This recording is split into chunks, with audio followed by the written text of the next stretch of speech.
Welcome back, everybody, to our fourth and final game tonight of the XLNC Mid League. It is going to be Meme City Rush going up against Omega Gaming Unleashed on the red side. My name is Gordo, and I am coming to you, mic unmuted, along with Rudude. Rudude, are you ready for our fourth and final game? Yes, I am sad that the evening has to come to an end, but as with all things, it's just the way the world works.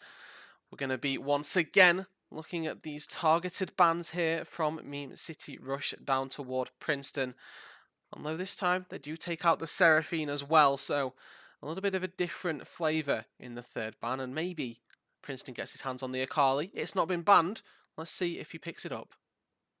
Yeah, and Omega has been the Seraphine team all night tonight. We have seen it in all three of their games played thus far. So now we are going to have to see a new look coming from the side of Omega as they are no longer going to Oh. be able to pick up that champion. Kazik's first pick is incredibly bold here for Fallen Artemis, and we'll have to see if he's able to pilot it to the same effect that it definitely demands here with a B1 pick. I'll have to be very cognizant of all of that going on. It's actually not even from Fallen, is it? It's Acid that's first picked that one, so there we go. Acid picking the Kaziks. I mean, the point still remains here that Acid first picking a Kha'Zix is incredibly aggressive, and I love to see Assassins picked up so early on, and we'll have to see, of course, if it pays off. Yeah, it's going to get responded to by a Volibear, the first we've seen of the night. Curious to see if that is going to be Fallen Artemis's response to this Kha'Zix, something that can kind of duel on against it and maybe look to out clear it in order to still have a good impact in that jungle. Certainly doesn't want to be picking any of those squishy mage junglers up against this assassin Kha'Zix. No, and with the volley bear, it's something that Fallen Artemis has definitely had a lot of time on. Also, something that potentially Sir Malcolm can take into the top lane, but I would expect to see it inside that jungle role. Kaiser picked up as the AD carry of choice tonight for adjustment, and we'll get to see whether or not he's been able to really hone in on those Q mechanics of Kaiser, getting that Q evolve early on with that lethality serrated Dirk. Definitely going to help out in at least the laning phase and as we get further and further into the game. Yeah, and it's going to be another Malphite, this time likely picked into the Renekton that has already been locked in for the side of Meme City. Going to be just looking to build up some tank stats, get nice and beefy, and looking for some more huge ultimates. We saw a pretty good Malphite performance out of Smalkram in game two of the night up against God their Squad. first opponent. Yeah, thank you, God Squad. And now likely going to be looking to reprise that. They weren't able to transition it into a win, but there were some huge unstoppable forces coming through from Smalkerb in that game nonetheless. Yeah, we'll have to see if we do get the efficiency route coming on through with the alternator, with the alternator into maybe a Seeker's Arm Guard, maybe into the Sunfire Aegis, or be it the Frostfire Gauntlet that we saw in game number 2 once again. The Meme City Rush squad have finished out their bans. They've removed Akali from the equation, and they've also taken Leona out for Posterity, making the spot lane duo going to be a little bit less lethal in their 2v2. Yeah, and in the absence of the ability to take Seraphine down bot lane, it is going to be the Thresh locked in for the sub here, bringing it out with adjustments Kaisa, and going to be looking for that really powerful aggressive duo here. The Senna has been picked over by the side of Meme City Rush, so they are going to be looking to punish that champion early on, move on aggressively towards it, as it does not have the mobility to really escape from this Thresh. But it's going to be responded to Ooh. from Meme City with a Morgana trying to black shield away those hooks before they can be impactful. Yeah, and it also provides a little bit of safety here, at least. I say a little bit for a reason up against the Malphite as well. You do get to choose who is going to be protected from that unstoppable force here, and we'll have to see how Meme City Rush elects to take their mid lane matchup as well right now, because always a chance that Princeton has got those spicy counter picks ready and prepared, but with the Malzahar locked in, we saw the Anivia teased earlier in the night, and I'd like to see it get locked in here. Just have a completely uninteractive mid lane, and let's just get a good set of 5v5s going. Yeah, it is certainly going to be an option. I really do favor one of those mid lane mages, especially up against the Morgana. The ability to deal magic damage and burst through that black shield to enable your other champions to land their CC is going to be very valuable here. Oh, and getting locked in, then it is the Anivia going to be looking to achieve that same goal that you talked about with breaking the shield. I also really like the interaction of Anivia with Malzahar. You can break the spell shield with the wall, and also whenever you look at Anivia, you always have to remember how many immobile champions that your enemy team has got and sort of decipher how much value you'll be able to get from the wall here. Senna, Morgana, and Malzahar all immobile, save for their flashes. We will have to wait and see if those walls can really be used to great effect, because you can cut off terrain, you can cut off choke points as well.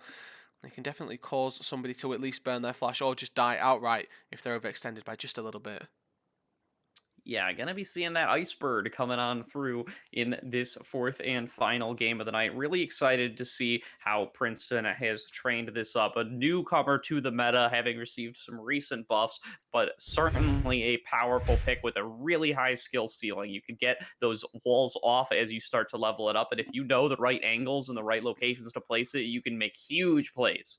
Yeah, the ones that spring to mind are obviously using the wall as like a micro stun, where you've forced them back into your actual stun of the queue, and also trapping people inside terrain. So if you put the wall just close enough to an existing piece of terrain, you can definitely trap somebody in there as well. There's all sorts of micro mechanics that the Anivia wall provides. Obviously, the core fundamentals fairly straightforward. You reach level 6 fairly freely, and from then on in, you just put your ulti down, push the wave, and sit back and laugh at your opponent as they try and match the push. Fortunately enough, Malzahar probably one of the best answers to that, and uh, as long as Anivia pushes in first and doesn't fire any skill shots back, Malzahar with the Voidlings finds it fairly easy to push back with his own rite of passage.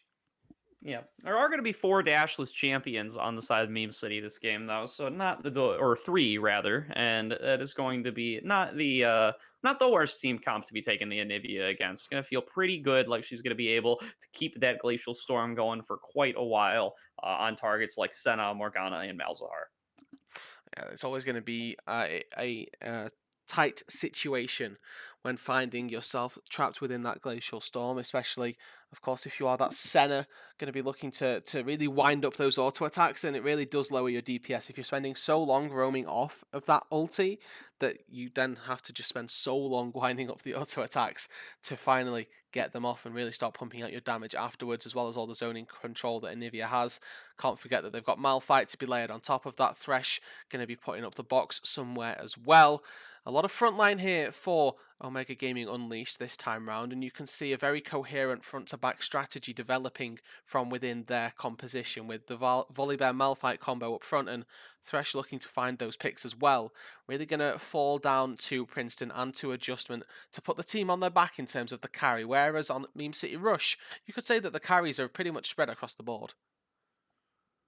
Yeah, you certainly could, and definitely going to be on the lookout for Acid here. He had a great performance in that first game and was doing great, definitely in his first two games of the day. We did not get to witness and cast them ourselves, but we do know that Meme City Esports was able to come on top of both of those as well. So, going to be looking to pop off on this Kha'Zix here. It was banned away from him in the first game, I believe. Yes, it Hmm. absolutely was, and so he's going to be trying to show everybody what he's got. Meanwhile, Fallen Artemis going back to his comfort Volibear, something that he feels can be good against this Kha'Zix. So let's see if he is able to bust it out here.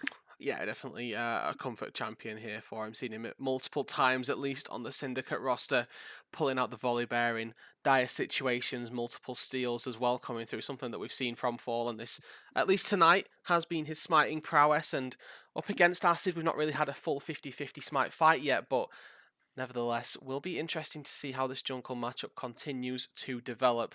Looking in at that top lane, we're expecting Rutledge to at least have a little bit of dominance in that top side. The Renekton in game number 1 of this series looked incredibly strong as well. So need to keep our eyes on that. You know, Renekton as that team fighting champion that we don't expect necessarily from him. It definitely looked incredibly strong, and in those late game situations, chasing down those squishy members, the Renekton was looking much more strong than I was expecting it to. Yeah, definitely was for me as well. Was able to just represent such a beefy front line in game two. But now going to be more tools over on the side of Omega Gaming Unleashed this time to melt through a frontliner like that. They have the Kaisa and they have the Anivia, so they don't have to rely so much on their sustain and being able to kite back like they were in the first game. They have more reliable, consistent damage sources, and they're going to try to use those to melt through Rutledge's Renekton. Exactly. That's going to be the aim of the game, and I'd be interested to see if we do get a bit of a variation from Princeton in his item path. Typically, of course, we just expect Liandry's from Anivia, but coming up against this composition here, something like the Luden's Echo really wouldn't be too bad. Not particularly a tanky roster to be fighting up against. We talked about this sort of quadra carry composition, and the Morgana down at the support role doesn't really have too much HP either. Really, the Liandry's not going to have as much effect versus pretty much the majority of them. And using the Ludens as well might have a niche interaction, breaking that spell shield on the champion that you're not really going for. Well, we'll have to wait and see what we see out of the Anivia, because there's definitely a different route to be going down. And if we do get that Ludens, I'd definitely be very happy. Yeah, I certainly would be as well. And with that, Rude, we are going to have to enter into our fourth and final loading screen of the night. Going to get all synced up once we get into the game to bring you guys the best broadcast possible. But for that to happen, we are going to need to take one last and final break. And with that, we are going to do just that. We will be right back.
Welcome back, everybody, to game two of this best of two and game four of our stream this evening. The final game between Omega Gaming Unleashed and Meme City Rush. My name is still Gordo, and I am still joined by Rudude for this final game of the night with our first Anivia pick of the day. Yeah, and I'm definitely excited to see how the Anivia plays out. And already from Princeton, we can see his intentions from the early game, picking up that tier early on. maybe a little bit disrespectful, but also maybe just expecting a bit of a farm lane up against the Malzahar. Might find it a little bit more difficult to find those last hits under the turret and maybe stagnate his build path just a little bit. But overall, picking up that tier, going to scale into that mid and late game a little bit quicker here into that Archangel staff upgrade, and finally should be able to enhance into that Anivia's final form a little bit quicker here. Angel, though, Ooh, that is going to be an early snare landed oh, onto that's Princeton there, going to get him incredibly chunked out here. We're going to have to see. Princeton might feel it necessary to just take a recall here at level 1 after getting chunked so low. yeah, he might actually have to burn the TP here, and this is another one of those issues with the tier of the Goddess start, that his HP is actually just so low, doesn't have the base health from a Doran's ring at all, down to just 200 HP, and fortunately enough, he is up against Malzahar, like we've mentioned, and might well be safe enough just to continue to farm up, but continuing to push this wave is going to leave him exposed, and Acid could definitely look to capitalize. Absolutely could, and very interested to watch this jungle matchup transpire, Redude, as both players going to be on some champions that they are very familiar on, but Fallen Artemis going towards Volibear, maybe not one of the most meta picks at the moment. Really curious to see what he can make happen on this bear. No, we're looking for some early aggression, and you can already see it from his pathing. Hits the red, hits the blue, likely to go for the Gromp next, and then we'll see most likely to head toward that bot lane, because top lane he's on the wrong side for, and mid lane is a Malzahar with Spell Shield. I mean, looking at bot with a Morgana. Flash goes wide. Be a big flash forward attempted death sentence from the side of the sub, but now Adriel, having flashed away previously, now going to try to get on out of there, has managed to stay alive, but now the sub is being turned onto. He's been snared up, and he is now getting focused down by this Senna. Both supports going so incredibly low, but no kills picked up after all 8 summoners in the bot lane are burned. Yeah, it's so close down there, and fortunately enough, Angel able to survive, but now Fallen Artemis is here with his level 3, with his flash. The summoner spell discrepancy might just cost them here. Subs left to step up. Ooh, gonna watch out for Fallen Artemis here. Another snare landed from the side of Adriel. He's so comfortable on this Morgana, constantly being able to land snares. I don't know if he's missed one yet. No, I mean, he's fairly small sample size so far, and I'd be interested to see. Thought that Unleashed were maybe going to look for the dive right there, but not going to be the case. The fact that Fallen spent quite a bit of time down here is going to put him behind in the camps. Kha'Zix being able to farm up both Raptors and his Krugs over the top of what Volibear has taken so far, as well with the Kha'Zix being able to take that Gromp fairly easily as he finishes up that Krav. It is going to put Kha'Zix quite far ahead of the curve right here, and Fallen just continuing to look to find something, but as we've already alluded to, Malzahar with a spell shield, not really the target to be looking to gank. Yeah, now Kha'Zix over on Acid going to be lurking up towards this top lane a little bit, looking to punish Simulacrum here, who is now out of mana and has been chunked out so much early. Now going to get aggressed on, but going to survive with a little bit of HP. Just going to fall back under his turret and likely going to have to take an early recall here. He's very scared of what Rutledge could do to him on this Renekton. But now an engage from Fallen Artemis in the bot lane, going to right onto Andrel. Andrel does pop up that black shield, so not going to be able to be stunned up, but is going to be chunked out so low. Can't prevent any damage from that Volibear's auto attacks that way. Now Princeton getting engaged on. The action never ends, Rudude, is actually Princeton going to get forced out into the egg, but Acid is going to have to flash away to avoid being killed by the turret. Yeah, nice flash and a good burn of that egg right there. The Anivia going to be without passive and now a little bit more susceptible to death as well. Did manage to regen a little bit of HP in that mid lane, and you can tell that the finally the HP regen came through. Didn't even need to use the potions to get his HP back, and you could tell that the Malzahar just really wasn't able to force the issue despite all of that level 1 priority that Angel was able to find for them. Adjustment trying to freeze this wave down bot lane, but it is just too big right there, and he's instead going to crash into the turret. Net a good position for Meme City Rush as the wave likely to bounce back, and it looks like Senna just going to take a recall here. Yeah, that snare is going to be one that actually missed. It has happened. It is possible. It gets hit onto a minion there, but still, there may be a lot of dominance from Andrel's Morgana in this bot lane, continuously being able to push in the sub in adjustment and constantly be threatening with those snares. Yeah, this wave, sub actually doing a really good job here. This is really important that Angel doesn't get this wave held. He might actually get it as well, which could actually cost quite a lot for Unleashed. The wave looks like it's just about underneath the turret right there, despite Angel's best efforts and despite his black shield. But the sub here, up against Acid, and Just going to have to Acid stick is the recall. hunting Oh for the no. sweep, but the Swift's just gonna go in and get the first blood with the ignite plus the auto attack there, and now it's up to him to try to escape, but it's just not gonna be possible. He's just running it down to the turret, and he's gonna get picked up by Acid at the end of the day. Yeah, making the best of the bad situation, did force the ignite, and actually got Angel to force his ignite back out as well, so really good stuff, I suppose, from the sub, making the best of that bad situation. There was maybe a world where he could just channel the recall and wait it out, but hey, at the end of the day, it's a kill 1-for-1 and an extra 300 or an extra 100 gold in the pockets of Omega Gaming Unleashed. Maybe it is going on to the sub, and maybe it's onto a Thresh, and overall, probably getting the kill on the Kazakhs might be better off overall. But, you know, we say worth where we can. And if you say worth, then it's worth. Absolutely, and you know that big damage coming through from the Flay auto attack, allowing him to pick up that kill. He's just too concerned with managing to potentially give away first blood for nothing if he got found out in that bush. So he's just gonna make the man mode play and try to get the kill for himself, and he does it, and he makes it a largely even trade. Does end up giving the assist gold over to the opposing team, and it isn't the champion that you want all the gold on necessarily, but at least the first blood is denied. Exactly, and I'll be interested to see what sort of leveling patterns we get from the two supports. There's two sort of different variants, I suppose, of how you level up the abilities down in the bot lane, because Morgana can opt into a few points into Black Shield just to prevent the death sentence from ever breaking that hook, but also you have that ability with Thresh, if you level up the Flay, to break the Black Shield, and if you bait it out beforehand, it might just be too little too late down here though. Well, it's a big hook from the sub, but not going to be enough when Acid is here as well. He's just going to get melted down as he ends up picked up by Swoon Baboon there. Just another successful gank from the side of Acid, going to put the sub down 1 and 2 in this game, as he's just getting bullied in this bot lane. Yeah, I did have the flash, but unfortunately not quite able to use it there. The binding connecting was the ultimate end of his life right there. Adjustment going to back off, respect the potential for the dive of the 3-man, but finally able to step up, able to pick up those minions and keep himself farming quite nicely up against the center. Certainly is there, as we're going to see. Subs just coming back up onto lane, and Smalcrum keeping himself as much up in CS as he can in this unfavorable matchup. Only down about 10 on this Malphite versus the Renekton, which has got to feel pretty good all in all, especially considering that Acid's been up here to gank him once already. Yeah, and always continual pressure with those Arcane Comet Qs coming through. I like the adaptation here from Smalcrum, going for a couple of cloth armors here, recognizing that, hey, maybe I'm not going to be the one to put the damage down onto the Renekton fully, and especially with that Vamp Scepter as well, definitely not going to be able to really chunk out anything that matters onto that Renekton, being able to pretty much sustain up everything that the Malphite is going to be putting down in terms of damage.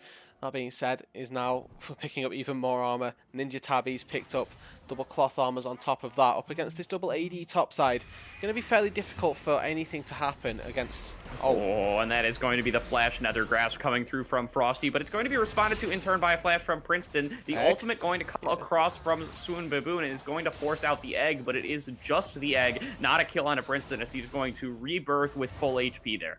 Yeah, and once again, finding the angle to pop the egg, but not actually do anything else with it. We have got 5 minutes or so before that cooldown does come back up, so we'll have to wait and see if that does harbour Princeton and his ability to play out the rest of this game. Obviously, Dragon coming up in a couple of minutes here could be the start of something where we finally see Meme City Rush put a bit of punishment down on the expenditure of that egg resource.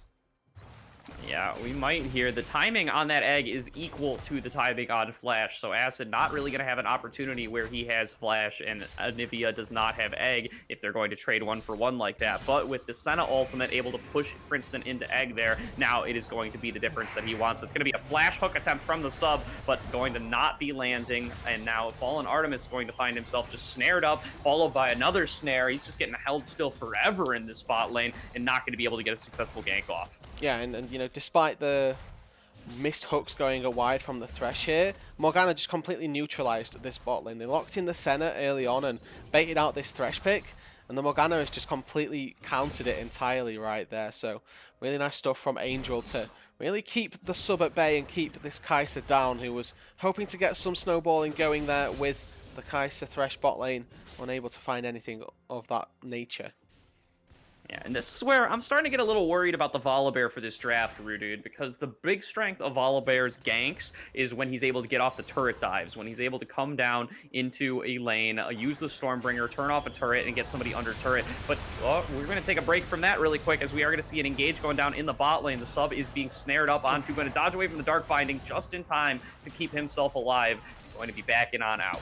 Yeah, so trade positive there for the summoner spells. Actually, trade neutral.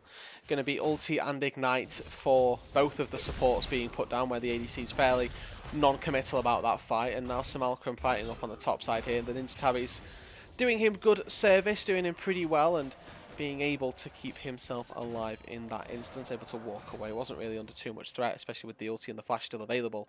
That being said, you can see a nice little CS lead for Rutledge mounting up on the top side.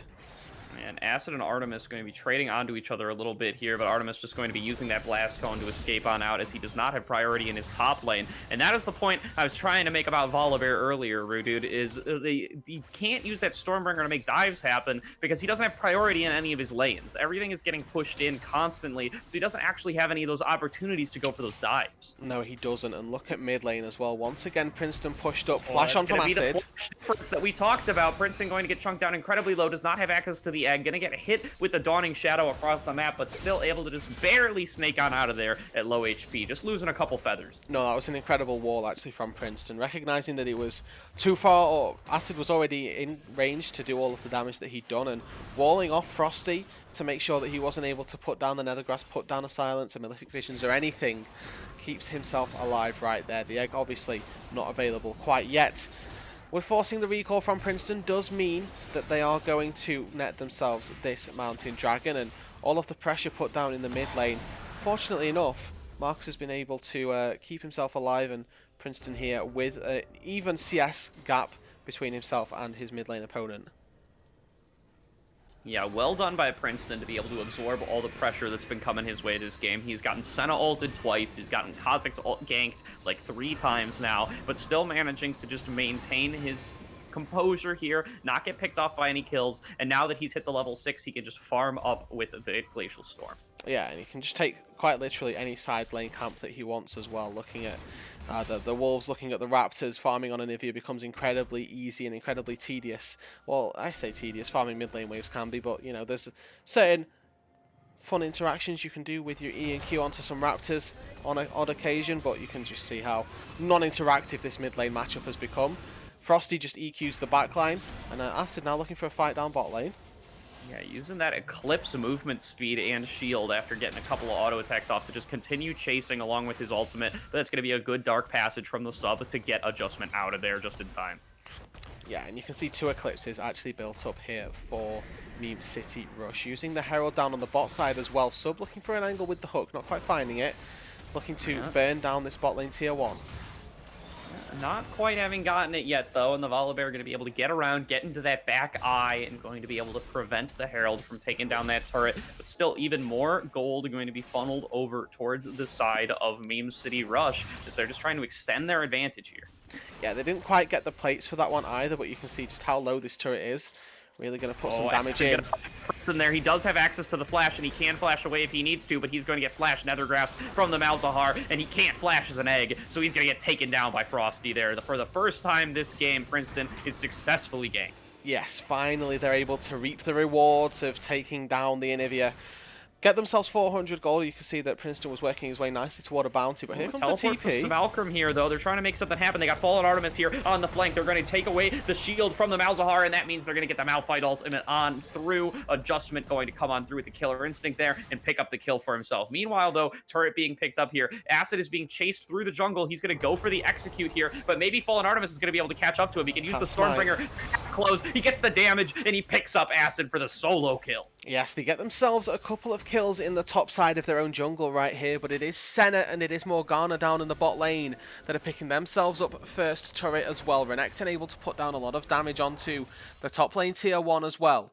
Good defense from Omega to net themselves a couple of kills and make sure that they don't lose everything around the map in terms of tier 1 turrets. But of course, losing one definitely going to handicap them a little bit. Yeah, a good read by Omega, realizing that Fallen Artemis was coming down from the jungle and that if Samalkram TP'd in, the opposing team would have nowhere to go. But unfortunately, they are going to be losing that bot lane turret in retaliation and are now potentially going to be losing top lane as well.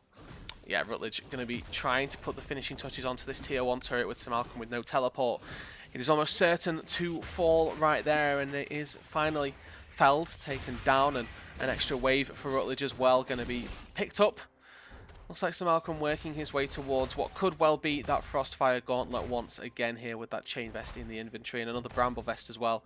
Reducing the Renekton's healing ability just a little bit here, but it's not going to be too detrimental when, of course, Rutledge, for the most part, has been playing very PvE. Yeah, no Hextech Alternator on the Malphite this game. Going to be going mostly for those big tank and armor stats against this big AD-heavy team with the Renekton, the Kha'Zix, and the Senna all coming through. And, you know, you're not going to get focused onto by Malzahar's Nether Grasp as the Malphite. So definitely going to be wanting to optimize towards armor this game and really getting a lot of mileage out of that pick. Well, yeah, you definitely hope not, at the very least, anyway. There's always a world where if you're just looking for a catch, looking for a pick, the Malzahar could quite easily chew through some Malcolm right here. Has got that Liandry's, has got the Sorcerer's Shoes as well, and up against the very minimal MR that Malcolm's been able to pick up so far, might be able to put some meaningful damage in. And you know, obviously, you do want to focus out more important targets. We've already highlighted that Adjustment and Princeton are going to be the two ones to be looking at here, especially with Adjustment having picked up that completed Kraken Slayer, the Q Evolve already there as well with the Serrated Dirk. Have to wait and see if the team fights do erupt here with 25 seconds on the Ocean Dragon.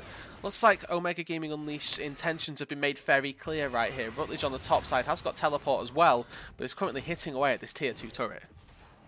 Yeah, Rutledge not present at the moment, but Omega, even without Smelkern's teleport, have decided that this is where they want to start making the stand for the Dragons. They don't want to let the opposing team get onto Soul Point, so they're going to be sending all 5 down here to contest for this Dragon. But that means somebody has to deal with Rutledge, but Rutledge has actually already started channeling the teleport, so he's going to be here in time for the fight. The sub going to get a flood through, or a flay rather, through onto Swoon Baboon, but just in time going to be the attempted steal, and it is going to go for successfully over to Acid. He's going to pick up that Dragon, and now the team fight follows. Rutledge is in the middle of everybody, and he's going to regen up off of that kill, so he's not actually going to end up going down. And now Princeton has nowhere to go. He's going to get taken down by Andrel, and now they're just running on through the rest of the team. Adjustment has nowhere to go either. He's already been forced out of the fight. Princeton's already been taken down, and everybody just has to back out away. Acid going to try to pick this up. It's a huge flay from the side of the sub, but he picks up the kill anyway, and now Acid is going to try to complete the ace along with his team. Swoon Bahoom comes through to pick up the ace for his team, and that is going to be a 5-for-0 fight in favor of Meme City Rush. Yeah, do you remember when you said you don't want Malzahar ulting the Malphite right there? That was the perfect example of where they can.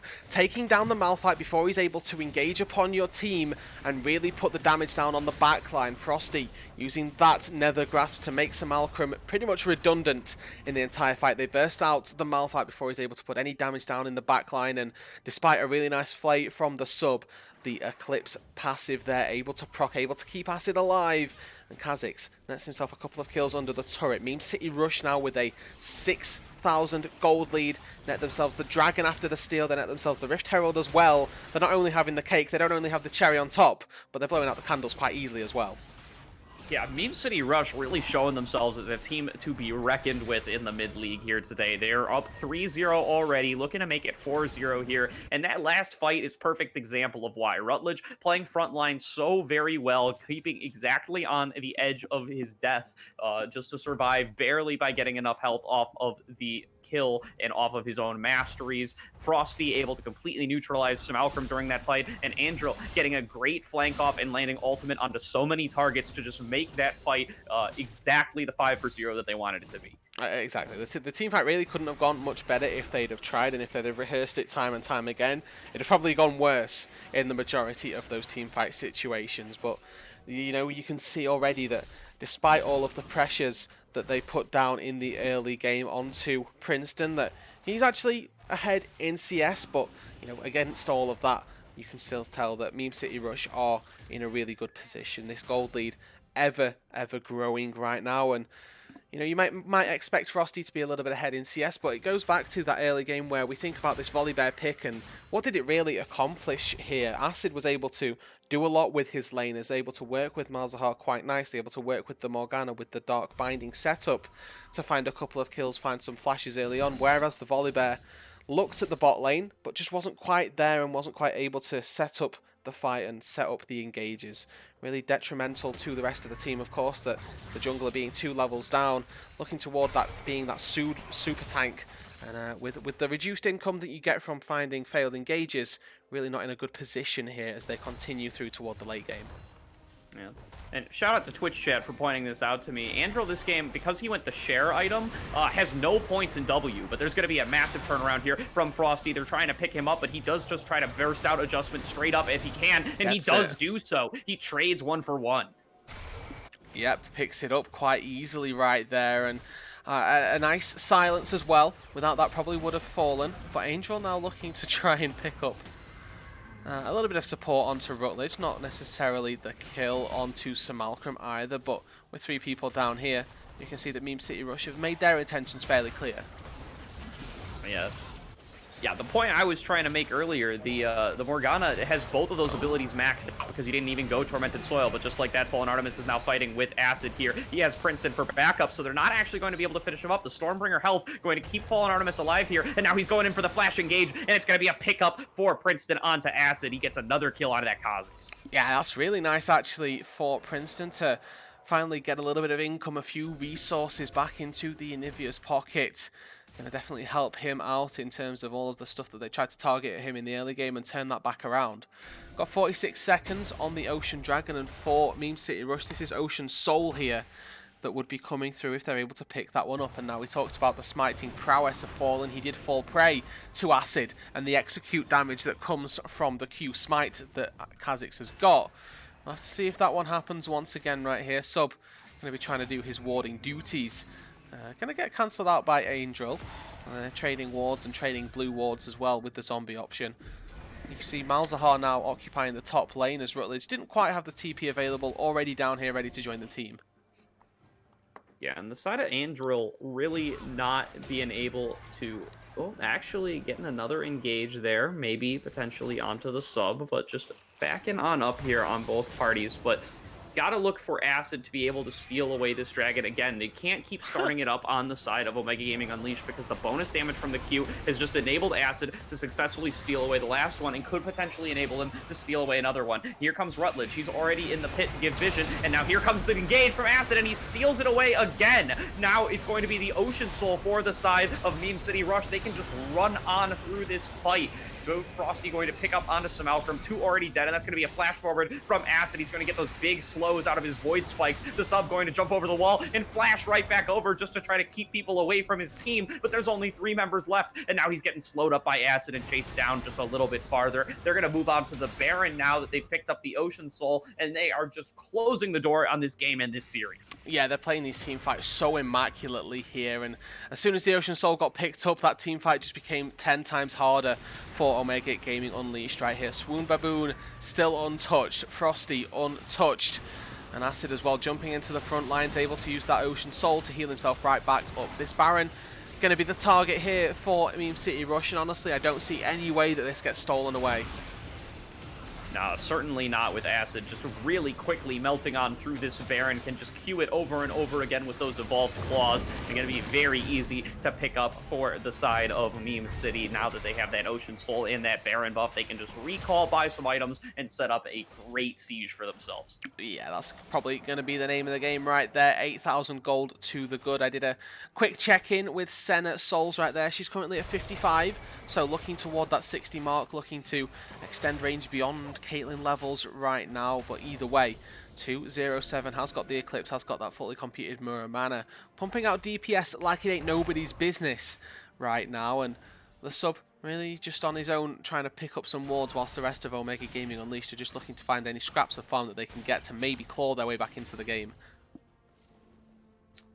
Yeah, and just not going to be given a lot of opportunities to find those scraps, as Acid is constantly lurking around in any corner and threatening to burst out pretty much any member of Omega Gaming at this point. Yes, there's a huge amount of armor picked up for the side of Samalcrum, but even with how fed Acid is and the amount and even the bonus true damage that he gets access to from the Eclipse, as well as the armor penetration from that last Whisper, even he could potentially get burst out here by this Kha'Zix. Yeah, exactly. That is the point, that this Kha'Zix is just so incredibly strong right now, and also We have to just quickly mention that, excuse me, that this Renekton still incredibly strong on the Black Cleaver build as well, trying to maybe try and work his way into a side lane split push, and he's definitely doing that as well. I wanted to quickly point out that Adjustment hadn't picked up an item in what felt like forever, has now since picked up the Collector, so that point has been made null and void, as you can see.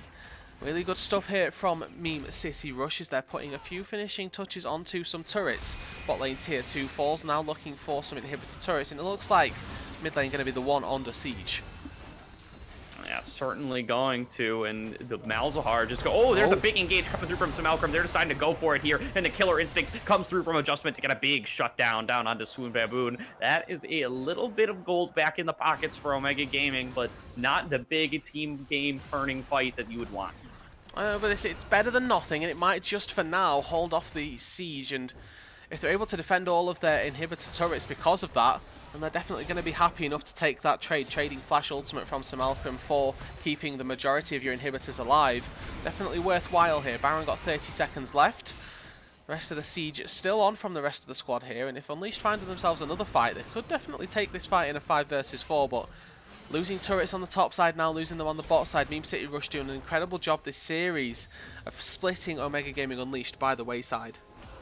Yeah, the problem is without that unstoppable force, they really have no way to start this fight onto the 4 members of Meme City. They see that they get that opportunity to potentially go in onto Acid there with the Thresh, but he just gets the Black Shield thrown onto him, and Kha'Zix's going to be able to jump right on out of there.